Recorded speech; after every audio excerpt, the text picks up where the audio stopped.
Welcome back. It's me. A black teenager was just sentenced to life in prison. But before he could be led away by police officers, he called his dad, who is the United States Attorney General.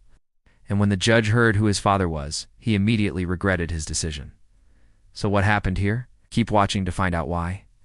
On June of 2023, 19-year-old Montario Hunter appeared in court.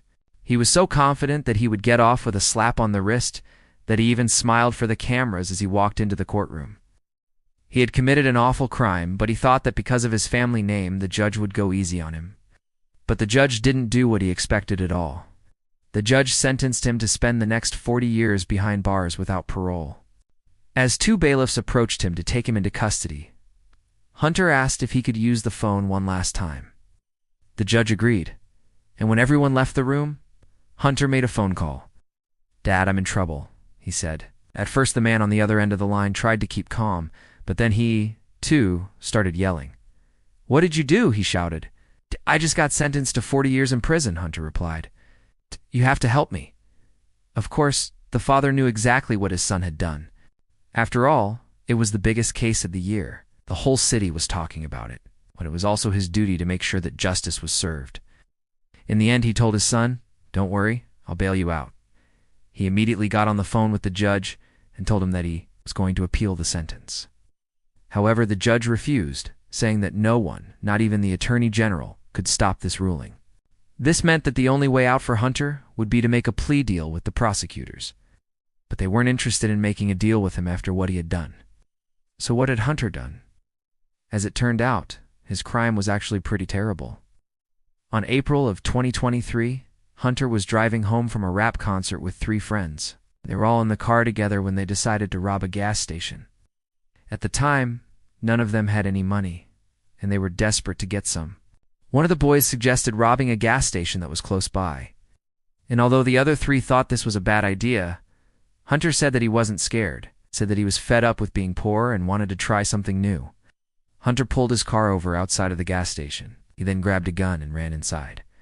A cashier was working behind the counter, pointed the gun at her and told her to empty the till. The woman started shaking, but she did what he told her to do. She was afraid that if she didn't, he might pull the trigger. While she emptied the cash register, Hunter grabbed some snacks and hid them in his jacket. When he was satisfied with the amount of money he had gotten away with, he ran back to his car and drove away. The police were able to track him down thanks to security footage from the gas station. But when they arrived at the house where Hunter lived with his mother, they didn't find him. In fact, they never would have found him if his mother hadn't ratted him out. See, when the police knocked on the door, Hunter's mother opened it.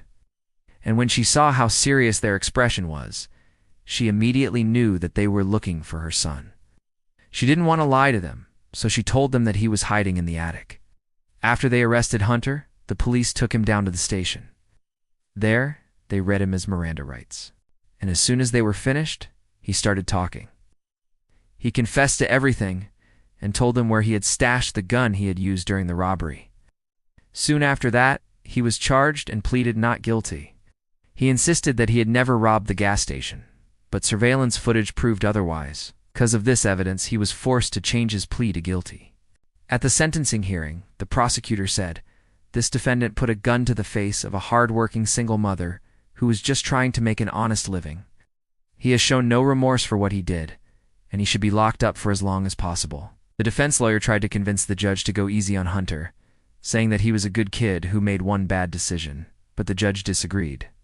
He said that Hunter's crime was far from a youthful indiscretion. He said that robbing a gas station with a gun was a serious offense that had to be punished severely. With all of this being said, the judge sentenced Hunter to spend 40 years in jail. But before we move on, please take a moment to write RIP in the comments if you think that this man deserved his sentence. We're almost there. Wait while. Hunter was sitting in jail waiting for his appeal to be heard. He was angry at the judge for giving him such a harsh sentence. He believed that because his father was the U.S. Attorney General, he would get off easy, but the judge had made it clear that no one was above the law, and that he would make sure that Hunter stayed in jail until he was old and gray.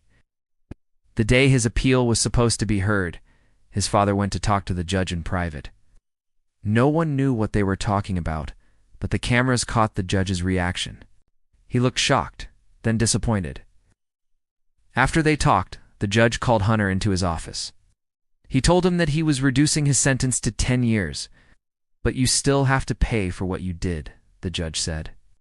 It seemed as if Hunter had gotten off easy, but that wasn't the case at all. You see, although his father was the U.S. Attorney General, he didn't have enough power to change the judge's mind. However, he did know someone who did.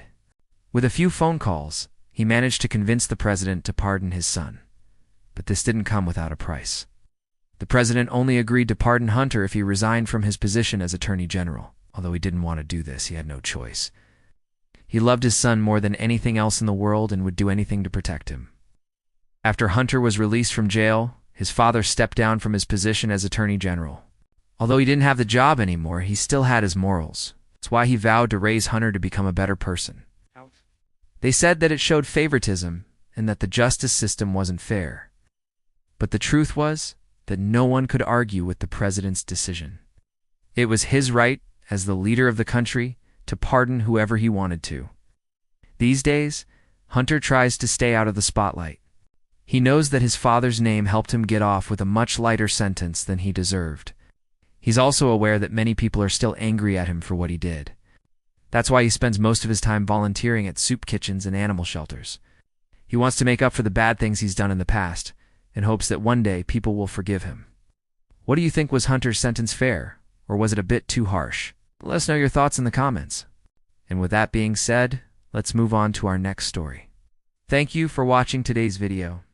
Please subscribe if you haven't already, and remember to like, share, and comment on our videos. We'd love to hear from you and see what you think about the videos we post. Thanks again for watching, and we'll see you next time.